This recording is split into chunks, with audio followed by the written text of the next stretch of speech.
Hello students, इस video में हम साइंस जो है क्लास 9th की चैप्टर 6 के टिश्यू चैप्टर की हम इंटेक्स क्वेश्चन देखेंगे जो हम रीड करेंगे। तो चलो क्वेश्चन नंबर फर्स्ट से शुरू करते हैं जो है पेज नंबर 69 का।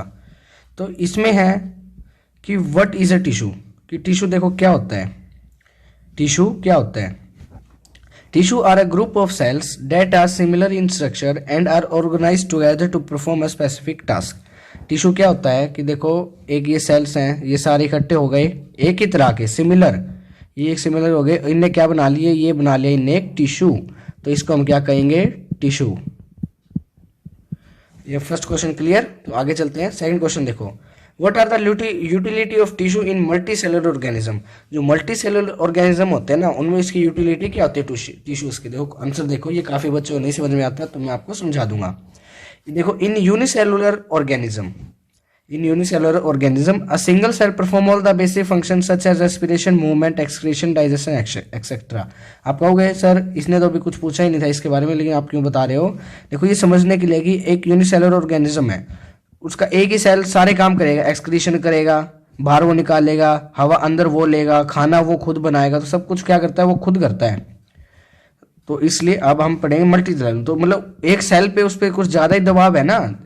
तो अब देखो अब आता है, but in multi cellular organisms these are group to form tissues. इनको अब हम इनको क्या करते हैं? इनको ग्रुप कर देते हैं क्या? टिश्यू बनाने के लिए। This tissue are specialised to carry out a particular functions at a definite place in the body. तो इनको ना हम एक जगह पे रख देते हैं, मतलब हम अरेंज कर देते हैं इनको बॉडी पे जहाँ इनकी जरूरत है। अब जहाँ हम हमें उस वहाँ रखेंगे लंग्स पे, लंग्स वाले टिश्यू क्या होंगे? वो रेस्पिरेशन में काम करेंगे, जो और करेंगे वो एक्सक्रीशन पर, ऐसे ही करते रहेंगे। आगे देखो, फॉर एग्जाम्पल सॉरी मेरा थोड़ा गला खराब है। फॉर एग्जाम्पल देखो, the muscle cells form muscular tissue which help in movement. जो मसल सेल होते हैं ना, वो क्या बनाता है? मस्कुलर टिश्यू बनाता है जो क्या करता है? मूवमेंट में हेल्प करता है।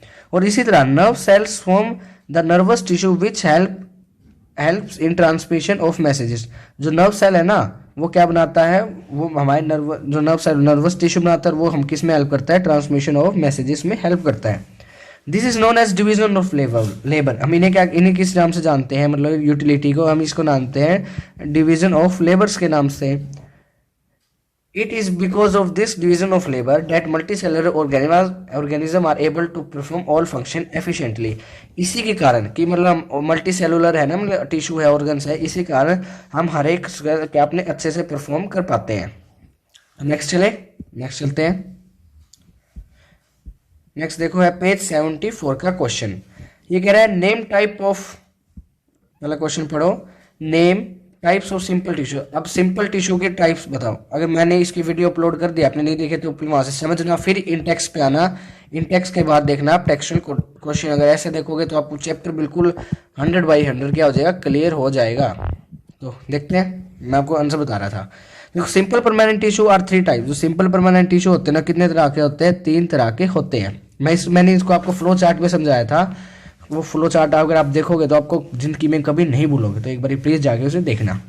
देखो ये पहला है पेरेन्काइमा। क्या हो गया? पेरेन्काइमा, पी हो गया। कोलनकाइमा, सी हो गया कोलनकाइमा, एंड स्क्लेरेन्काइमा। और क्या हो गया? स्क्लेरेन्काइमा हो गया। Parenchyma tissue is to further 2 types, aerenchyma and क्लोरेन्काइमा।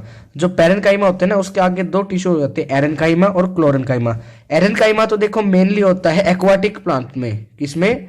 Aquatics plant में मेनली क्या होता है? एरेन्काइमा। क्योंकि ये जो होता है पेरेन्काइमा टिश्यू अपने अंदर हवा भर लेता है कि जिससे वो अपना पानी में फ्लोट कर सके।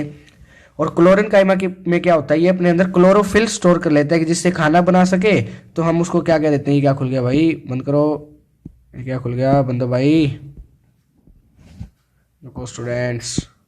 हाँ, बीच में सच्ची में भाई बढ़ते हैं ना, बहुत तंग करने आ जाते हैं लोग। ऐसे आपको भी आते होंगे ना घर वाले, अब बेटा ये ले आ, बाहर से वो ले आ।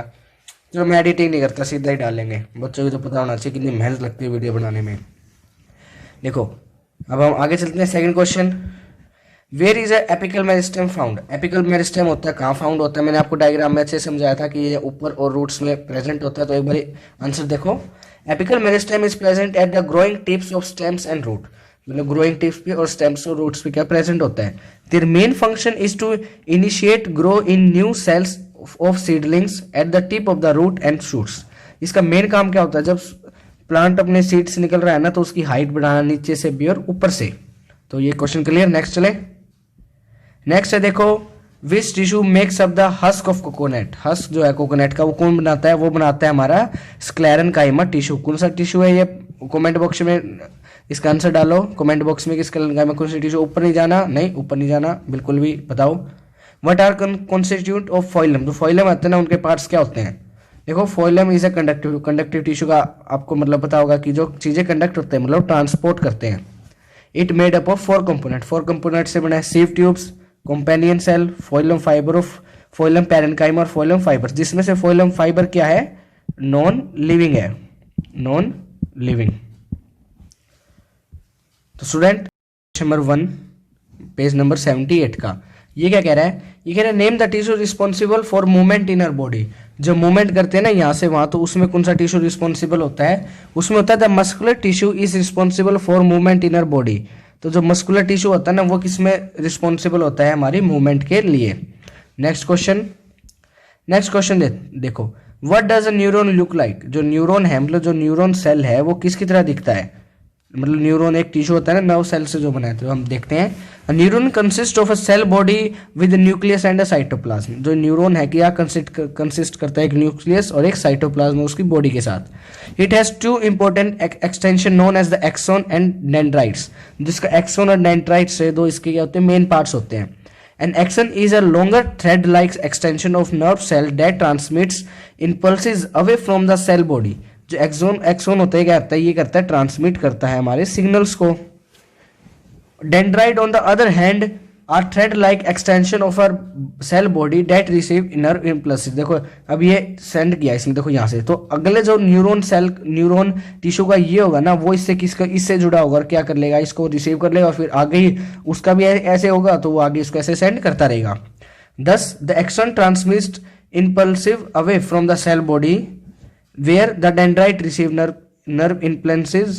This coordinate function help transmitting impulsive very quickly. देखो ये क्वेश्चन हो गया, तो आगे चलते हैं। देखो give 3 futures of cardiac muscles. इसने कार्डियक मसल्स के 3 फ्यूचर मांगे हैं, तो हम लिख देंगे भाई, हमने पढ़ा हुआ है ना तो हम लिख सकते हैं।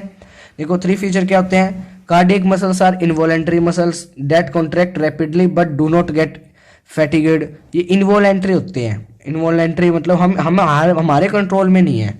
हमारे जो आप बताओ हार्ट है, हार्ट को कह सकते भाई रुक जा भाई, बस थोड़ा सांस ले ले फिर काम करिए, नहीं, वो जब तक आप जियोगे, जब पैदा हुए और जब तक आप जियोगे क्या होता है, कंटिन्यू ऐसे चलता रहता है और वो कभी थकता भी नहीं है। These cells of cardiac muscles are cylindrical branch and uninucleated.